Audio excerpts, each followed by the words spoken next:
Getting the matters is politics, not just here in India, but there in Antigua as well. Now, this is Harold Lowell, the leader of the United Progressive Party of Antigua and Barbuda and a former cabinet minister. And he has come out and said that citizens cannot be extradited to another country. Now, if this claim has become, a voice is being represented. Of course, Sanjay Hegde and Deshratan Nigam have already spoken about the legal aspect of it. But this is also becoming a political issue. And with those voices also gaining some kind of traction, do you think that this would further make things difficult for the Indian government in the Dominican courts?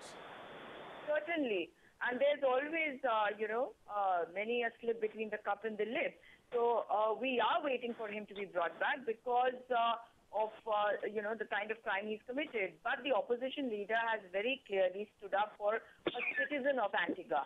That means that they are going to question the authorities over there. I don't think it's going to be that easy. And unless and until the government is able to get him straight from Dominica to India, get him deported from there, because their extradition does not come into play.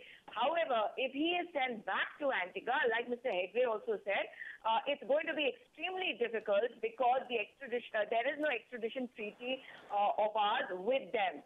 Then what happens? The government will have to face questions of their own opposition parties. So I don't think we can really jump the gun right now. We'll have to wait and watch what stand our government takes, and I think the best way to do it would be right now when he is in Dominica.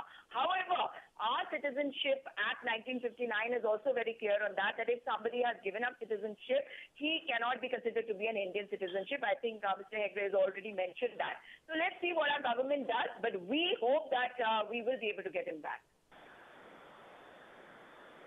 Right. And Sujata Paul, these are of course the technical and the legal aspects of it, but I also want to bring in the political aspect, because this entire aspect of bringing back fugitives who are abroad is something that has been very, very closely fought politically here in India. If Mehul Choksi is successful, or the government is successful in bringing Mehul Choksi back, would you then admit that this would be a huge shot in the arm for the government in terms of it bringing back those fugitives who have been avoiding Indian jurisdiction by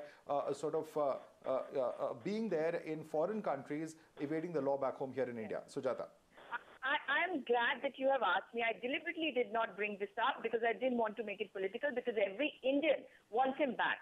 But you have seen in the matters of Vijay Mallya and Nirav Modi that whenever something happens in the country and the image of the Prime Minister suffers a dent, we suddenly hear of these names and we hear about them being brought back. Recently, very, very recently, we were talking about Nirav Modi being extradited back to India. But that hasn't happened, right? But who will not welcome it if he comes? But like I said, there's many a slip between the cup and the lip.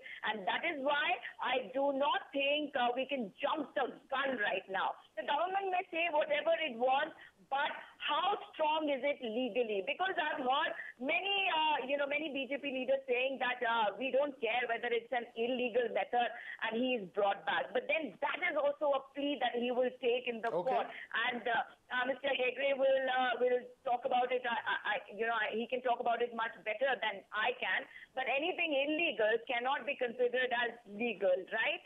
So we'll have to wait and watch and see what our government does and how they can get him back. Many a slip between the cup and the lip.